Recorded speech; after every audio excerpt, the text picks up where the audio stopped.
شروع اللہ کا نام لے کر جو بڑا مہربان نہایت رحم والا ہے۔ یاسین، قسم ہے قرآن کی جو حکمت سے بھرا ہوا ہے۔ اے محمد صلی اللہ علیہ وآلہ وسلم، بے شک تم پیغمبروں میں سے ہو، سیدھے رستے پر ہو۔ یہ قرآن غالب و مہربان کا نازل کیا ہوا ہے تاکہ تم ان لوگوں کو جن کے باپ دادا کو خبردار نہیں کیا گیا تھا خبردار کر دو کہ وہ غفلت میں پڑے ہوئے ہیں۔ ان میں سے اکثر پر اللہ کی بات پوری ہو چکی ہے، سو وہ ایمان نہیں لائیں گے۔ ہم نے ان کی گردنوں میں طوق ڈال رکھے ہیں اور وہ ٹھوڑیوں تک پھنسے ہوئے ہیں، تو ان کی گردنیں اکڑی ہوئی ہیں، اور ہم نے ان کے آگے بھی دیوار بنا دی اور ان کے پیچھے بھی، پھر ان پر پردہ ڈال دیا تو یہ دیکھ نہیں سکتے۔ اور تم ان کو خبردار کرو یا نہ کرو، ان کے لیے برابر ہے، یہ ایمان نہیں لائیں گے۔ تم تو صرف اس شخص کو خبردار کر سکتے ہو جو اس نصیحت یعنی قرآن کی پیروی کرے اور رحمان سے غائبانہ ڈرے، سو اس کو مغفرت اور بڑے ثواب کی بشارت سنا دو۔ بے شک ہم مردوں کو زندہ کریں گے، اور جو کچھ وہ آگے بھیج چکے اور جو ان کے نشان پیچھے رہ گئے ہم ان کو قلم بند کر لیتے ہیں، اور ہر چیز کو ہم نے کتاب روشن یعنی لوح محفوظ میں لکھ رکھا ہے۔ اور ان سے گاؤں والوں کا قصہ بیان کرو جب ان کے پاس پیغمبر آئے، یعنی جب ہم نے ان کی طرف 2 پیغمبر بھیجے تو انہوں نے ان کو جھٹلایا، پھر ہم نے تیسرے سے تقویت دی تو انہوں نے کہا کہ ہم تمہاری طرف پیغمبر ہو کر آئے ہیں۔ وہ بولے کہ تم اور کچھ نہیں مگر ہماری طرح کے آدمی ہو، اور رحمان نے کوئی چیز بھی نازل نہیں کی، تم محض جھوٹ بولتے ہو۔ انہوں نے کہا کہ ہمارا پروردگار جانتا ہے کہ ہم تمہاری طرف پیغام دے کر بھیجے گئے ہیں، اور ہمارے ذمے تو صاف صاف پیغام پہنچا دینا ہے اور بس۔ وہ بولے کہ ہم تم کو اپنے لیے منحوس سمجھتے ہیں، اگر تم باز نہ آؤ گے تو ہم تمہیں سنسار کر دیں گے اور تم کو ہم سے دکھ دینے والا عذاب پہنچے گا۔ انہوں نے کہا کہ تمہاری نحوست تمہارے ساتھ ہے، کیا اس لیے کہ تم کو نصیحت کی گئی؟ نہیں، بلکہ تم ایسے لوگ ہو جو حد سے تجاوز کر گئے ہو۔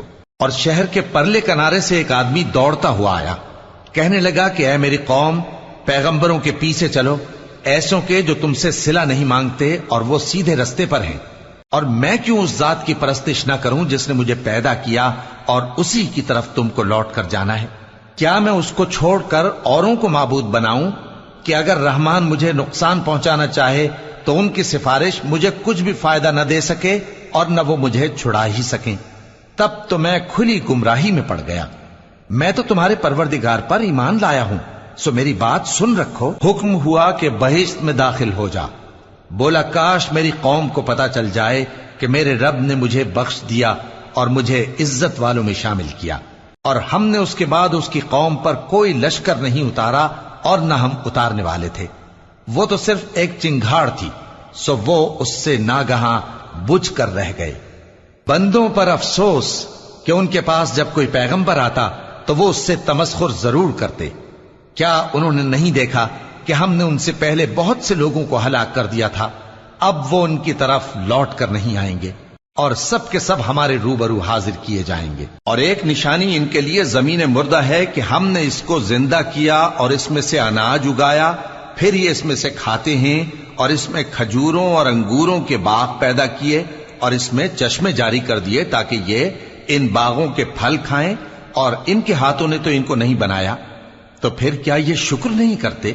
وہ ذات پاک ہے جس نے زمین کی نباتات کے اور خود ان کے اور جن چیزوں کی ان کو خبر نہیں سب کے جوڑے بنائے۔ اور ایک نشانی ان کے لیے رات ہے کہ اس پر سے ہم دن کو کھینچ لیتے ہیں تو اسی وقت ان پر اندھیرا چھا جاتا ہے، اور سورج اپنے مقرر راستے پر چلتا رہتا ہے، یہ اس غالب و دانا کا مقرر کیا ہوا اندازہ ہے۔ اور چاند کی بھی ہم نے منزلیں مقرر کر دیں، یہاں تک کہ گھٹتے گھٹتے کھجور کی پرانی شاخ کی طرح ہو جاتا ہے۔ نہ تو سورج ہی سے یہ ہو سکتا ہے کہ چاند کو جا پکڑے، اور نہ رات ہی دن سے پہلے آ سکتی ہے، اور سب اپنے اپنے مدار میں تیر رہے ہیں۔ اور ایک نشانی ان کے لیے یہ ہے کہ ہم نے ان کی اولاد کو بھری ہوئی کشتی میں سوار کیا، اور ان کے لیے ویسی ہی اور چیزیں پیدا کی جن پر یہ سوار ہوتے ہیں، اور اگر ہم چاہیں تو ان کو غرق کر دیں، پھر نہ تو ان کا کوئی فریاد رس ہو اور نہ ان کو رہائی ملے، مگر یہ ہماری رحمت اور ایک مدت تک کے فائدے ہیں۔ اور جب ان سے کہا جاتا ہے کہ جو تمہارے آگے اور جو تمہارے پیچھے ہے اس سے ڈرو تاکہ تم پر رحم کیا جائے، اور ان کے پاس ان کے پروردگار کی طرف سے کوئی نشانی نہیں آتی مگر اس سے منہ پھیر لیتے ہیں۔ اور جب ان سے کہا جاتا ہے کہ جو رزق اللہ نے تم کو دیا ہے اس میں سے خرچ کرو، تو کافر مومنوں کے متعلق کہتے ہیں کہ بھلا ہم ان لوگوں کو کھانا کھلائیں جن کو اگر اللہ چاہتا تو خود کھلا دیتا، تم تو کھلی گمراہی میں ہو۔ اور کہتے ہیں اگر تم سچ کہتے ہو تو بتاؤ یہ وعدہ کب پورا ہوگا؟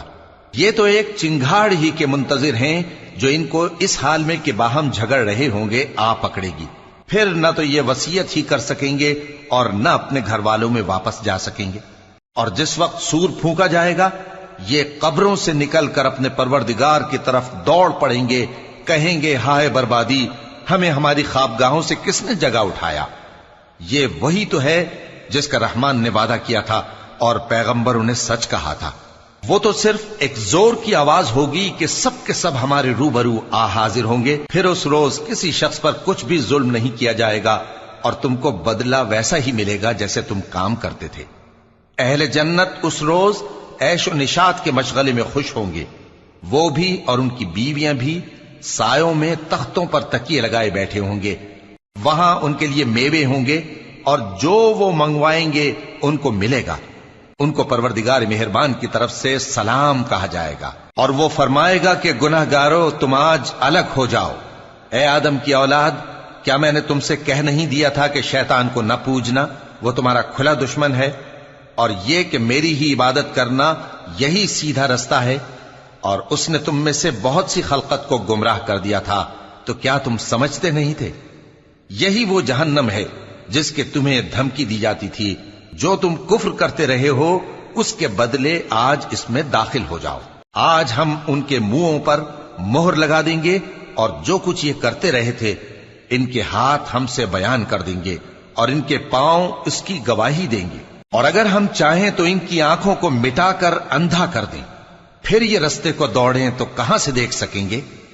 اور اگر ہم چاہیں تو ان کی جگہ پر ان کی صورتیں بدل دیں، پھر وہاں سے وہ نہ آگے جا سکیں اور نہ پیچھے لوٹ سکیں۔ اور جس کو ہم بڑی عمر دیتے ہیں تو اسے تخلیق میں اوندھا دیتے ہیں، یعنی اسے بچپن کی کمزوری والی حالت کی طرف لوٹا دیتے ہیں۔ تو کیا یہ سمجھتے نہیں؟ اور ہم نے ان کو یعنی اپنے پیغمبر صلی اللہ علیہ وآلہ وسلم کو شعر گوئی نہیں سکھائی، اور نہ وہ ان کو شایع ہی ہے، یہ تو محض نصیحت ہے اور صاف صاف قرآن ہے، تاکہ اس شخص کو جو زندہ ہو خبردار کرے اور کافروں پر بات پوری ہو جائے۔ کیا انہوں نے نہیں دیکھا کہ جو چیزیں ہم نے اپنے ہاتھوں سے بنائیں ان میں سے ہم نے ان کے لیے مویشی پیدا کر دیے اور یہ ان کے مالک ہیں، اور ان کو ان کے قابو میں کر دیا تو کوئی تو ان میں سے ان کی سواری ہے اور کسی کو یہ کھاتے ہیں، اور ان میں ان کے لیے اور فائدے اور پینے کی چیزیں ہیں، تو کیا یہ شکر نہیں کرتے؟ اور انہوں نے اللہ کے سوا اور معبود بنا لیے ہیں کہ شاید ان سے ان کو مدد پہنچے، مگر وہ ان کی مدد کی ہرگز طاقت نہیں رکھتے، اور وہ ان کی فوج بنا کر حاضر کیے جائیں گے تو ان کی باتیں تمہیں غمناک نہ کر دیں۔ یہ جو کچھ چھپاتے اور جو کچھ ظاہر کرتے ہیں ہمیں سب معلوم ہے۔ کیا انسان نے نہیں دیکھا کہ ہم نے اس کو نطفے سے پیدا کیا، پھر وہ تڑاک پڑاک جھگڑنے لگا اور ہمارے بارے میں مثالیں بیان کرنے لگا اور اپنی پیدائش کو بھول گیا، کہنے لگا کہ جب ہڈیاں بوسیدہ ہو جائیں گی تو ان کو کون زندہ کرے گا؟ کہہ دو کہ ان کو وہ زندہ کرے گا جس نے ان کو پہلی بار پیدا کیا تھا، اور وہ ہر طرح کی تخلیق کو جانتا ہے، وہی جس نے تمہارے لیے سبز درخت سے آگ پیدا کی، پھر تم اس کی ٹہنیوں کو رگڑ کر ان سے آگ نکالتے ہو۔ بھلا جس نے آسمانوں اور زمین کو پیدا کیا، کیا وہ اس بات پر قادر نہیں کہ ان کو پھر ویسے ہی پیدا کر دے؟ کیوں نہیں؟ اور وہ تو سب کچھ پیدا کرنے والا کامل علم والا ہے۔ اس کی شان یہ ہے کہ جب وہ کسی چیز کا ارادہ کرتا ہے تو اس سے فرما دیتا ہے کہ ہو جا، تو وہ ہو جاتی ہے۔ وہ ذات پاک ہے جس کے ہاتھ میں ہر چیز کی حکومت ہے، اور اسی کی طرف تم کو لوٹ کر جانا ہے۔